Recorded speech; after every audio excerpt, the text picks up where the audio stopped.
Today we'll unbox these speakers from HPYLIF, the model SL70. Let's start with the unbox.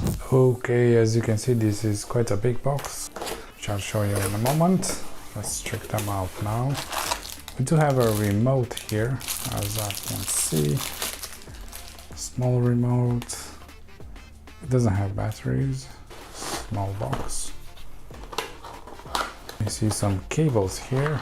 Actually, one cable. This is the power brick actually. 15 volts and 2 amps, which amounts to 30 watts.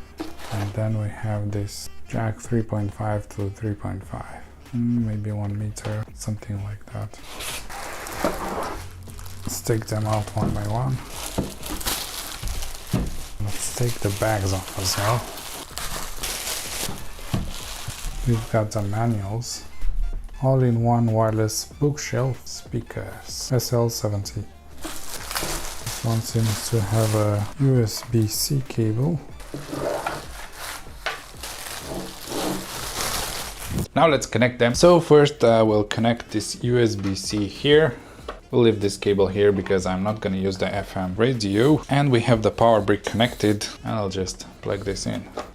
You can connect them via Bluetooth, USB, and also the jack. Okay, so now as you can see, it's in Bluetooth mode because these lights are blinking, and now we can look for it, and we actually found it. So if it's in Bluetooth mode, you can find it really easy. It's SL70. You just tap on it, and if you can hear the beep, now it's connected. So if these lights are not changing very rapidly like before, it means it's connected.